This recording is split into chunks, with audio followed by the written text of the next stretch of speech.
교회 이전으로 고심할 때였습니다.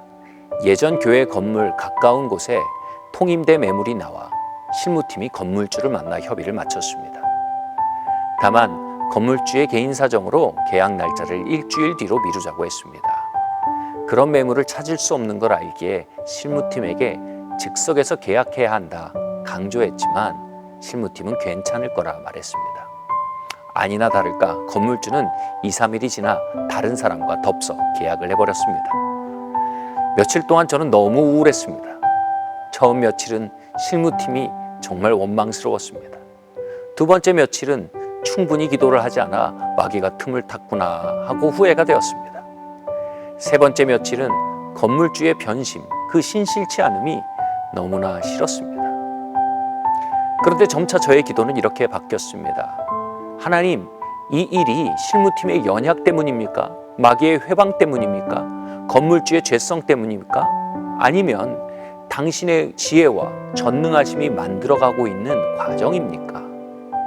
저는 마침 칼빈의 기독교 강요에서 하나님의 섭리에 대해 읽고 있었습니다. 책의 포인트는 명료했습니다. 마귀의 회방도, 인간의 죄와 연약함도, 상황의 우연도 하나님의 전지전능한 통치를 어긋나지 못하게 한다는 것이었습니다. 몇 개월 뒤 하나님은 생각지도 못한 차원의 건물로 인도하셨습니다. 저는 실무팀의 연약을 온 마음으로 용서하게 됐습니다. 회방했던 마귀도 자가만 보였습니다. 애썼다 마귀야, 너도 모르는 사이에 하나님의 계획에 봉사했구나 라고 말입니다. 건물주의 변덕이 고맙기까지 했습니다. 나쁜 도구로 최고의 작품을 빚으면 그만큼 예술가의 실력이 높여지기 마련입니다. 하나님은 그분의 명성을 위해 인간의 연약과 죄와 마귀의 회방이라는 도구를 택하기를 즐겨하십니다. 그리고 그것들을 사용해 도리어 최고의 작품을 빚어내십니다.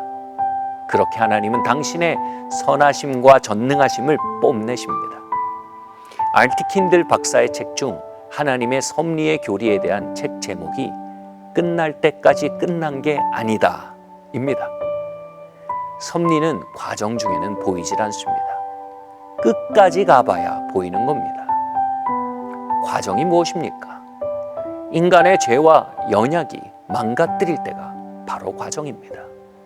마귀의 공격이 혼돈을 가중시킬 때입니다. 얄궂은 불운이 복장을 터뜨릴 때입니다. 그러나 기억하십시오. 그것은 과정이지 결코 끝일 수 없습니다. 마침표는 오직 전능하신 하나님께서 찍으실 수 있습니다. 어떤 방해도 연약도 죄도 최종 결정권을 가질 수 없습니다. 그 모든 것 위에서 하나님의 전능성만이 결말을 주관하십니다. 밴댕이 소갈딱지라는 말이 있죠. 밴댕이는 성격이 급해서 그물에 잡히면 성질에 못 이겨 죽어버립니다. 그물에서 꺼날 때는 이미 대부분 죽어 있답니다. 우리의 믿음은 종종 밴댕이 같습니다. 죄와 마귀와 악연의 그물에 걸릴 때 제풀에 죽어버립니다. 주님의 전능함은 사냥꾼의 올무에서 우리를 풀어내는 사랑입니다. 주의 섭리를 믿는 자들은 그물에 걸려서도 말합니다. 끝날 때까지 끝난 게 아니야. 이게 끝일 리가 없다. 나는 하나님의 선하신 섭리 안에 있다. 나는 그분의 선하심을 볼 때까지 나아갈 것이다.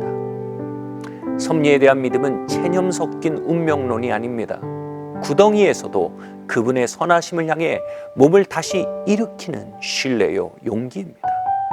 불운이 마침표를 찍게 하지 마십시오. 우리의 죄와 연약인 마침표를 찍게 두지 마십시오. 하나님의 선하심만이 마침표를 찍게 하십시오. 그때까지, 끝날 때까지 끝난 게 아닙니다. 이게 끝일 리는 없습니다.